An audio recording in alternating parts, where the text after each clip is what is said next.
ഈ വീഡിയോയിൽ ഞാൻ പറയാൻ പോകുന്ന വി.ഡി. സവർക്കർ. ഞാൻ അദ്ദേഹത്തെ വീർ സവർക്കർ ഒന്നും വിളിക്കത്തില്ല. ഞാൻ ഈ പറയുന്ന ചില പോയിന്റുകളുണ്ട്, അതിനുശേഷം നിങ്ങൾ തീരുമാനിക്കുക അദ്ദേഹം ഇന്ത്യയുടെ ഇൻഡിപെൻഡൻസുമായിട്ട് എത്ര സഹായിച്ചു, ഇന്ത്യക്ക് വേണ്ടി, അതായത് ഇന്ത്യ സ്വാതന്ത്ര്യ സ്ട്രഗിളിൽ ഇദ്ദേഹം ഒരു ഘടകമായിരുന്നു, അതോ ഇദ്ദേഹം ബ്രിട്ടീഷ് ചാരനായിരുന്നു. ഇതാണ് ഈ വീഡിയോയുടെ കണ്ടൻറ്റുമായിട്ട് ബന്ധപ്പെട്ട പ്രധാന കീ പോയിന്റുകൾ പറയാൻ ഉദ്ദേശിക്കുന്നത്. ഇനി അടുത്ത സമയത്ത് കണ്ടു കാണും കാസർഗോഡ് BJPയുടെ ഒരു സ്ത്രീ, പെൺകുട്ടിയാണെന്ന് എനിക്ക് പ്രായമൊന്നും അറിയുന്നു, അശ്വിനി എന്നും പറഞ്ഞുകൊണ്ട്. ബേസിക്കലി ആ പെൺകുട്ടിക്ക് ഈ പുല്ലൊന്നും അറിയത്തില്ല, ഇതിനാരെ. ബേസിക്കലി കേരളത്തിലെ BJPക്ക് ഈ പറയുന്ന ആൾക്കാർക്കൊന്നും വീർ സവർക്കർ എന്ന് പറയുന്നയാൾ എന്താണ് ഇന്ത്യയിൽ ചെയ്തത് എന്നതിനെപ്പറ്റി കീ ആയിട്ടൊന്നും അറിയത്തില്ല. അപ്പം ഇന്ത്യയുടെ ഇൻഡിപെൻഡൻസുമായിട്ട് ഗവൺമെൻറ് ഓഫ് ഇന്ത്യ, അതായത് നെഹ്റു പ്രധാനമന്ത്രിയായ ശേഷം ഇന്ദിരാഗാന്ധി പ്രധാനമന്ത്രിയായ ശേഷം, ആദ്യത്തെ കീ ആയിട്ട് പണ്ഡിറ്റ് നെഹ്റു പ്രധാനമന്ത്രിയായ ശേഷം ഇതുമായി ബന്ധപ്പെട്ട ബുക്കുകൾ എഴുതാൻ വേണ്ടി ഏറ്റവും കൂടുതൽ ഏൽപ്പിച്ചത് ഈ ലെഫ്റ്റിസ്റ്റ് ആയിട്ടുള്ള ഇടതുപക്ഷ അനുഭാവികളായിട്ടുള്ള റൈറ്റേഴ്സും ഓതേഴ്സും ആയിരുന്നു ഏറ്റവും കൂടുതലുണ്ടായിരുന്നത്. ഉറപ്പായിട്ടും നെഹ്റു എന്ന് പറഞ്ഞൊരു സോഷ്യലിസ്റ്റ് ചിന്താഗതിക്കാരൻ കൂടിയായിരുന്നു. അപ്പം അന്ന് ഈ നെഹ്റുവിൻ്റെ അടുത്ത് സജഷൻ പറഞ്ഞു, ഈ സവർക്കറെ പറ്റി പുസ്തകം ഈ ഇതിനകത്ത് ഉൾക്കൊള്ളിക്കുമ്പോൾ അതിൻ്റെ യഥാർത്ഥ കാര്യം കൂടി ഉൾക്കൊള്ളിക്കണം. ഇദ്ദേഹം ബ്രിട്ടീഷ് ചാരനായിരുന്നു, ഈ പറയുന്ന പോലെ ജയിലിൽ കിടന്നു, ഇദ്ദേഹം ക്ഷമ ചോദിച്ചു, ഷൂ നക്കി എന്നുള്ള പരിപാടികളൊക്കെ ഉണ്ട് ഒരു ഭാഗത്ത്. പിന്നീട് ഈ പറയുന്ന അപ്പോളജി പല ആവർത്തി എഴുതി കൊടുത്തിട്ട് ബ്രിട്ടീഷുകാർക്ക് ഇയാളെ സംശയമായിരുന്നു. ഇതിനെപ്പറ്റിയൊക്കെ ബ്രിട്ടീഷ്, അതായത് അവരുടെ പുസ്തകങ്ങളിലും BBC-യിലൊക്കെ പഴയ ഡോക്യുമെൻ്ററികളൊക്കെ വന്നിട്ടുണ്ട് ഈ സവർക്കറെ പറ്റി. അതിനകത്ത് അവർ തന്നെ പറയുന്നുണ്ട്, സവർക്കർ എന്ന് പറയുന്നയാൾ ജയിലിൽ നിന്നും പുറത്തിറങ്ങിയത് ബ്രിട്ടീഷ് ചാരനായിട്ടാണ് പുറത്തിറങ്ങിയത്. ഇത് വിശ്വസിക്കാൻ പലർക്കും വിശ്വാസം തോന്നില്ല, പക്ഷേ യാഥാർത്ഥ്യം അതാണ്. ബ്രിട്ടീഷ് ചാരനായിട്ട് അദ്ദേഹം പുറത്തിറങ്ങി ഈ പറയുന്ന കൊങ്കൺ ഏറിയയിൽ അവിടുന്ന് എങ്ങോട്ടും പോകരുതെന്ന് ബ്രിട്ടീഷുകാർ പറഞ്ഞു. അവർ കൊടുത്ത നിർദ്ദേശം അനുസരിച്ച് ഉണ്ടായതാണ് ഈ പറയുന്ന ഹിന്ദു മഹാസഭ എന്ന് പറയുന്നത്. എന്തിനാണ് ഹിന്ദു മഹാസഭ ഉണ്ടായത് ആ സമയത്ത്? ആ ഹിന്ദു മഹാസഭ ഉണ്ടത് Indian national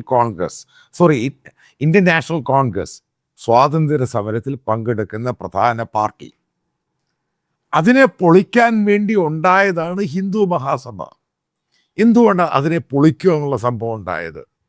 upper cast Hindu നേതാക്കന്മാരായിരുന്നു ഈ പറയുന്ന ഇന്ത്യൻ നാഷണൽ കോൺഗ്രസിൻ്റെ പ്രധാനപ്പെട്ട നേതാക്കൾ. അവരുടെ ഇടയ്ക്കോട്ട് ഈ പറയുന്ന ഹിന്ദു സാധനം കയറ്റിവിടുക, അങ്ങനെ ഉണ്ടായ സംഭവമാണ് ഹിന്ദു മഹാസഭ. എന്തുവായിരുന്നു ഇവരുടെ ലക്ഷ്യം? അത് ചരിത്രപരമായി എല്ലാവർക്കും അറിയുന്ന കാര്യങ്ങളാണ്. ബ്രിട്ടീഷുകാരെ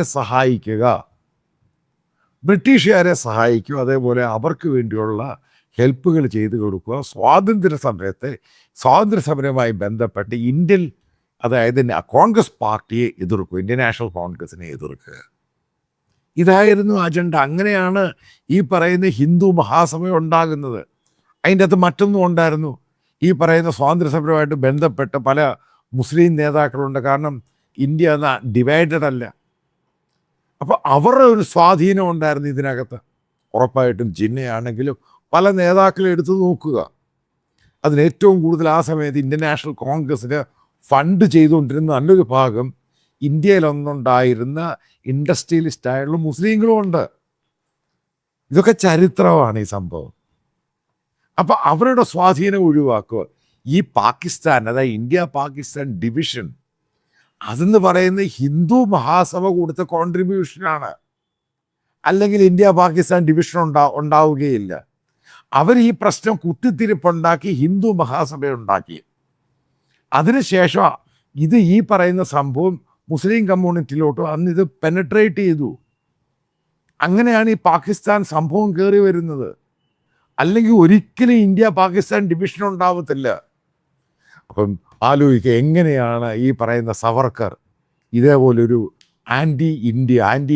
ആൻറ്റി കോൺഗ്രസിന് സ്വാതന്ത്ര്യത്തിനെതിരായിട്ടും ബ്രിട്ടീഷുകാർക്ക് അനുകൂലമായ ഒരു ചാരനായി മാറിയത്, ഇതൊക്കെ നിങ്ങൾ സ്റ്റഡി ചെയ്യേണ്ട വിഷയമാണ്.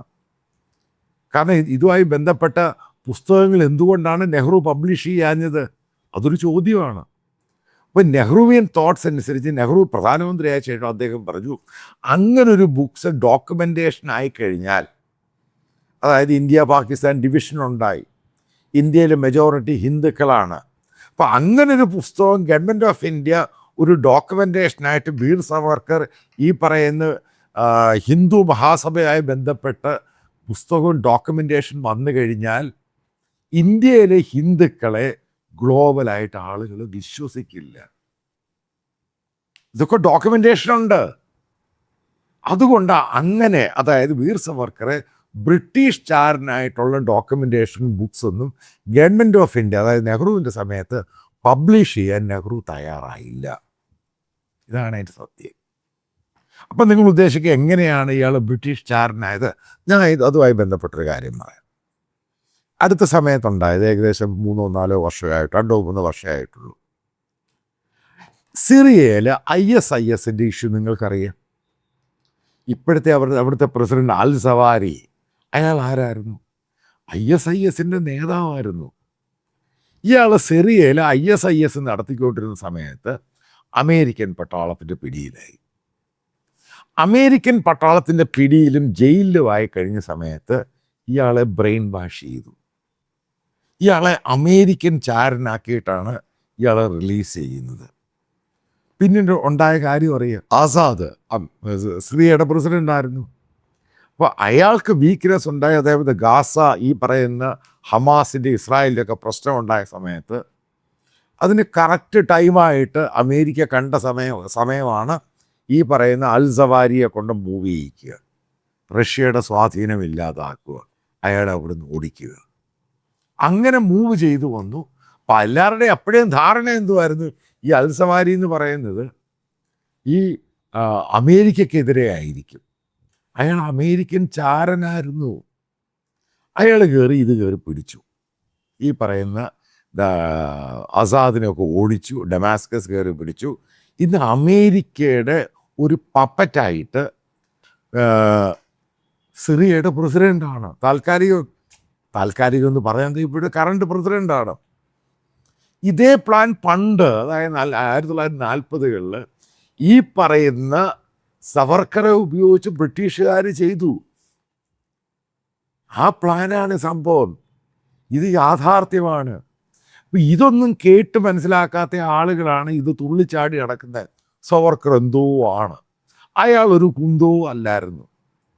അയാൾ കോൺഗ്രസിൻ്റെ, ഇന്ത്യൻ നാഷണൽ കോൺഗ്രസിൻ്റെ അതിൻ്റെ ആ പോക്കിനെ തടയാൻ വേണ്ടിയാണ് ശ്രമിച്ചത്. ബ്രിട്ടീഷുകാർ പ്ലാന്റ് ചെയ്ത ചാരനായിരുന്നു അയാൾ. അല്ലാതെ ഇന്ത്യൻ സ്വാതന്ത്ര്യ സമരത്തിന് വേണ്ടി ഇയാൾ ആദ്യ സമയത്ത് പിടിക്കപ്പെട്ട സമയത്തൊക്കെ ഈ പറയുന്ന സ്വാതന്ത്ര്യ സമരമായിട്ടൊക്കെ ബന്ധമുണ്ടായിരുന്നു, വളരെ അഗ്രസീവായിട്ടുണ്ടായിരുന്നു. പക്ഷെ പിടിച്ചകത്തായി, പലയോർത്ത് അതിനകത്ത് കിടന്നു.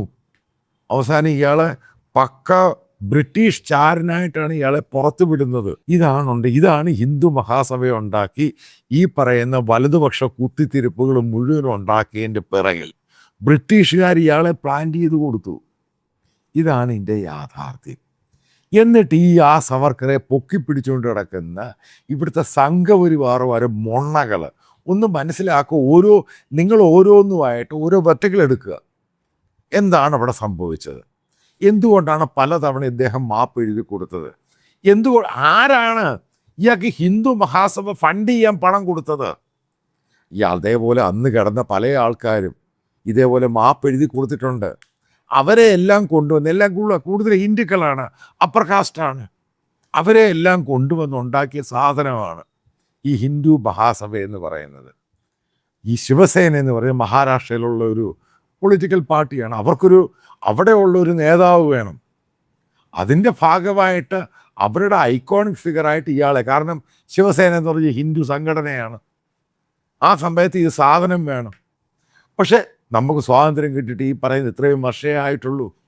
പക്ഷേ ഫ്യൂച്ചറിൽ ഇതൊക്കെ അങ്ങ് പൊളിച്ചെടുക്കും. അപ്പം എന്താണിത് ഉണ്ടായത്? BJP അധികാരത്തിൽ വരികയും കഴിഞ്ഞ 12 വർഷം കൊണ്ട് അവർ വെളുപ്പിച്ചെടുത്തൊരു കഥാപാത്രമാണ് വീർ സവർക്കർ. അല്ലാതെ ഇന്ത്യയുടെ സ്വാതന്ത്ര്യവുമായി ബന്ധപ്പെട്ട് ബി ജെ പിക്കും സംഘപരിവാറിനും റൈറ്റ് വിങ്ങിനും പറയുന്നൊരൊറ്റ നേതാക്കൾ ഇതിൻ്റെ മുൻപന്തിയിലില്ലായിരുന്നു. ഈ കോൺഗ്രസ് എന്ന് പറഞ്ഞ പൊളിറ്റിക്കൽ പാർട്ടി തന്നെ ബേസിക്കലി അത് അതിൻ്റെ ഒരു സോഫ്റ്റ് ഹിന്ദുത്വം ഉണ്ടായിരുന്നു, സ്വാതന്ത്ര്യ സമരത്തിലൊക്കെ ഉണ്ടായിരുന്നു. അതാണ് ഹേ റാമിനൊക്കെ പ്രത്യേകത കൂടി വന്നത്. അതിനകത്തുണ്ട്, അത് തള്ളിയൊന്നും കളയൊന്നും വേണ്ട, അതിനകത്തുണ്ട്, അത് അക്സെപ്റ്റഡ് ഫാക്ടറും കൂടായിരുന്നു. പക്ഷെ ഈ വീർ സവർക്കർ ഹാർഡ് കോറാണ് ഈ സംഭവം. ഒരു ചെറിയ കാര്യം പറയാം ഉദാഹരണമായിട്ട്.